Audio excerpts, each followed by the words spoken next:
मध्य प्रदेश की राजधानी भोपाल में अंगों की तस्करी का खेल चल रहा है। आप हैरान रह गए ना, सोचने पर मजबूर हो गए ना।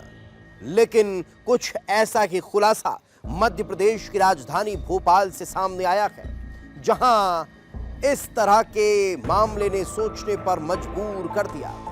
दरअसल एक शख्स की हत्या कर दी गई थी और न सिर्फ उसकी हत्या की गई बल्कि उसके प्राइवेट पार्ट को काटकर विदेश बेचने का मामला भी सामने आया है। आखिर क्या है इसकी सच्चाई, इस रिपोर्ट में देख लीजिए। करोड़ों के लालच में नाबालिग की हत्या, प्राइवेट पार्ट के लिए मासूम का मर्डर, मासूम मर्डर और organ trafficking. Organ trafficking racket से सावधान।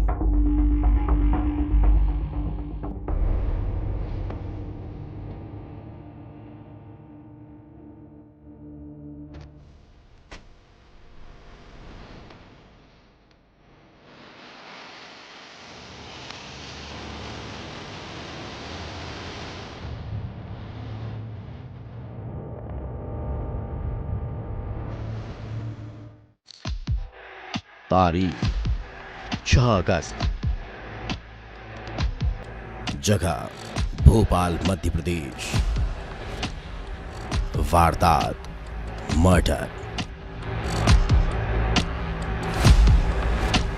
भोपाल का शाहजहानाबाद 17 साल का लड़का रोजाना घर की जिम्मेदारियों की बोझ लेकर राजधानी की गलियों में निकलता था।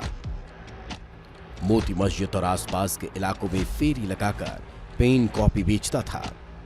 रोजाना सुबह निकलता और शाम तक घर वापस आ जाता था। लेकिन परिवार की जिम्मेदारियां उठाने वाला ये लड़का आज रात को भी घर वापस नहीं लौटा। घर का इकलौता बेटा अचानक लापता हो गया। परिवार परेशान हो जाता है। थाने में गुमशुदगी दर्ज कराई जाती है। पुलिस तलाश में जुटी थी, लेकिन शहर की तंग गलियों से गायब हुए नाबालिग की गुत्थी एक गहरा राज बन चुकी थी। 5 दिन बीत चुके थे, तभी भोपाल के छोटे तालाब से एक लाश बरामद होती है। उम्र वही 17-18 साल थी, लेकिन लाश की हालत ऐसी नहीं कि पहचान हो सके, क्योंकि 3 दिन बाद पुलिस के होश उड़ जाते हैं। परिजनों के पैरों तले जमीन खिसक जाती है, क्योंकि ये लाश उसी नाबालिग की थी जो फेरी लगाते वक्त अचानक गायब हो गया था। कपड़ों और चप्पलों के जरिए उसकी शिनाख्त होती है।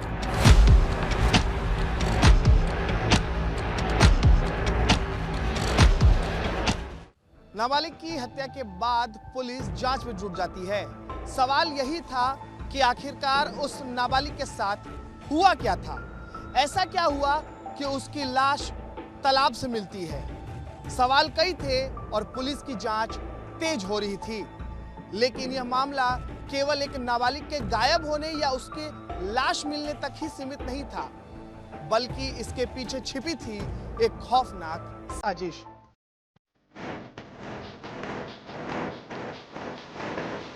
धीरे धीरे जब जांच आगे बढ़ रही थी, मामला सामान्य नजर आ रहा था। मामूली विवाद या रंजिश में हत्या की आशंका जताई जा रही थी, लेकिन तभी मुखबिर की सूचना पर पुलिस एक नाबालिग संदेही तक पहुंचती है। और फिर जो कहानी सामने आती है उसने पुलिस के भी होश उड़ा दिए।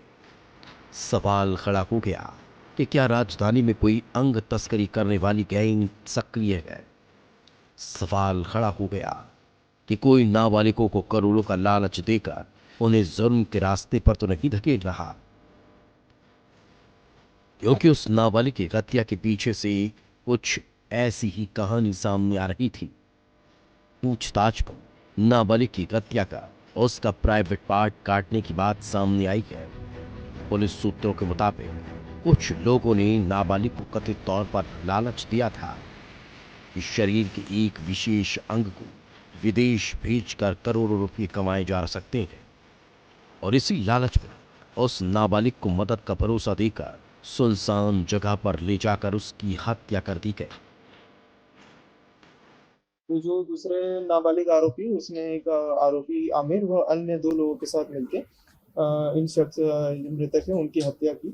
वो हत्या करने के बाद जब उन्होंने ज़ोएब से संपर्क किया तो उन्होंने उसको उस अंग को शरीर से निकालने का तरीका बताया, जो पहले भी उन्होंने वीडियो में डिस्कस किया था, देखा था। उसके बाद ये इस अंग को जो है उन्होंने कुछ दिन स्टोर किया। वह जब आगे जाके इसे बेचने का कोई साधन नहीं मिला, तब जाके इसको डिस्पोज ऑफ किया। क्या राजधानी में कोई ऐसा नेटवर्क सक्रिय है जो अंग तस्करी के चलते लोगों की जान ले रहा है? क्या इस गिरोह के निशाने पर वो बच्चे हैं जो गरीब घर से आते हैं और 2 वक्त की रोटी के लिए सड़कों पर जद्दोजहद करते हैं? क्या इस नेटवर्क के तार सिर्फ भोपाल तक सीमित है या इसके पीछे कोई बड़ा गिरोह काम कर रहा है? क्या इस मामले में अभी और भी खुलासे हो सकते हैं? हर सवाल का जवाब जांच पूरी होने के बाद मिलेगा, लेकिन तब तक सावधान रहें। बच्चों को किसी अनजान शख्स के लालच में आने से रोकिए, करोड़ों की लालच से दूर रखिए, क्योंकि लालच का ये खेल सिर्फ पैसे तक नहीं रुकता, बल्कि किसी की जिंदगी तक छीन सकता है। हो सकता है इस गैंग की नजर अब किसी और मासूम पर। हत्या के बाद प्राइवेट पार्ट काटने के मामले में पुलिस ने फिलहाल 5 आरोपियों को गिरफ्तार कर लिया है। इसमें 2 बालिग और 3 नाबालिग शामिल हैं। पुलिस इस पूरे मामले की गहनता से तफ्तीश कर रही है, साथ ही डॉक्टर और एक्सपर्ट्स की भी राय ले रही है, ताकि आरोपियों की मानसिकता के बारे में भी पता लगाया जा सके। देखना होगा आगे इस मामले में क्या कुछ चौंकाने वाले खुलासे होते हैं। कैमरा पर्सन नितिन के साथ अनमोल तिवारी, विस्तार न्यूज।